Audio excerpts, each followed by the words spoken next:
Hey everyone, Jacob Morgan. Today I want to talk about how the world of work is changing, and specifically I want to look at 3 ways that the world of work is changing.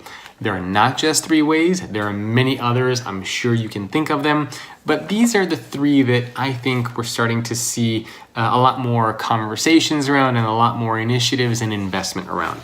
So these are the 3 things that I wanted to talk to you about today in this video. First one is technology and connectivity. The second one is power to employees. And the last one is creating human organizations and leadership. So let's start off with the very top one here. Number 1, technology and connectivity, right? I mean, you think about the world of work over the past few decades. And when I interview executives on my podcast, I'm amazed to hear stories from them of times when they worked at organizations where there was no computer, there was no internet, right? They didn't have any of this sort of stuff that we so much take for granted today. No cell phones, I mean, no laptops, no computer, no connectivity. How could we possibly work in that kind of a world? Yet, guess what? Business was done like that for many, many years. And so today we're seeing all sorts of crazy technologies come our way. Everything from like wearable devices like this one I have on my wrist, to AI, to the Internet of Things, to big data, to IoT, right? The artificial intelligence and automation debate is on the forefront for a lot of these conversations. So that, I think, really takes, or is one of the things that takes center stage as far as how the world of work is evolving.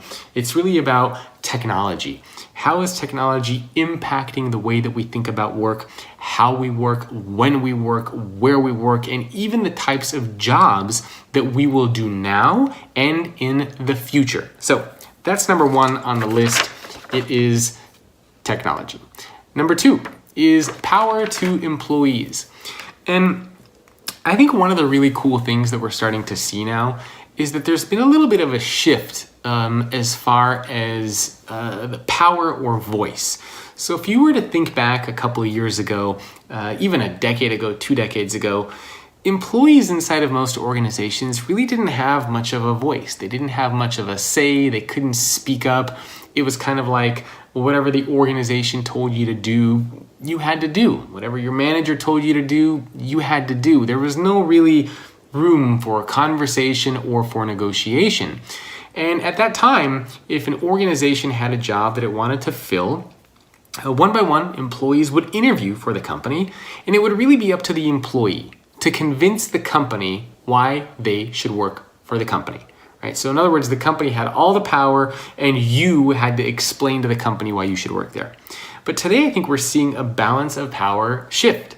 And today it's much more the organization that is trying to convince employees why the employees should join the organization. That's really what this whole idea of employee experience has been about. So how do companies convince potential employees why they should work there? How do they convince existing employees to stay at the company? So again, that means employees have much more power, more say over the types of organizations that they're a part of. We see social media being used heavily. We see sites like Glassdoor being used heavily. We see internal social networks being used more heavily.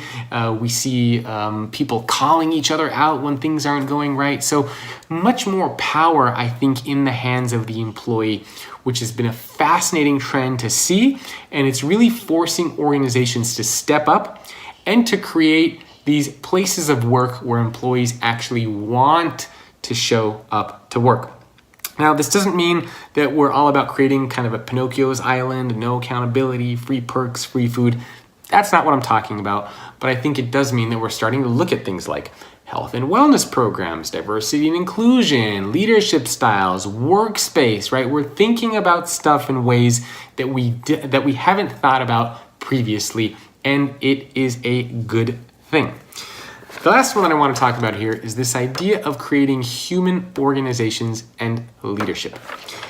I really do feel like over the past few years, past decade or so, companies have been very good at creating this kind of factory mentality, linear, process-centric, and I really believe that if we actually had bots and software and AI decades ago that could do all these jobs, that we would have used them, but we didn't. So instead what we did is we created these kind of templates, these formulas of how jobs should get done, and we plucked humans and put humans into those jobs simply because we didn't have the technology at the time.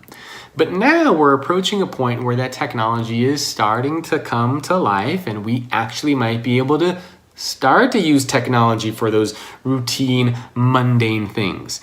And so what it's really forcing a lot of organizations to do is to think about how to create more human organizations. How do we create organizations where humans can thrive? I always say that every organization in the world can exist without technology, but no company in the world can exist without people. And so this influx of technology is really forcing us to think about how do we create more human organizations where we use vulnerability, creativity, self-awareness, all these different types of things that make us human. That's the most valuable skill that we can bring and possess and use in today's world of work. And the reason why I talked about leadership in here, where is it? There it is. The reason why I added leadership in here is because I think we're also seeing a lot of changes as far as what leadership means, what it looks like. Not so much about command and control mentality, but really more about the coach and the mentor. How do I as a leader show up to work every day with this belief and mentality that my job is to help make other people more successful than me? So these are the three things that I think are really shaping the world of work now and going forward. And this is why employee experience is such a big topic. And this is also an area that I think we'll see much more emphasis around and more investment and more change around. So again, number one, technology, connectivity. Number two is power to employees. And the last one is creating human organizations and leadership. So you can expect to see a lot more here. And I'll cover these in more detail in future videos as well. So for now, I think those are the three main things that I wanted to talk about as far as how the world of work is changing. I hope you enjoyed the video. Leave me a comment. Let me know what you think. What other trends or what other things do you think are impacting the world of work? And of course, if you find these videos fun, informative, valuable, please do take a second and subscribe to the channel. Thanks. I'll see you guys soon.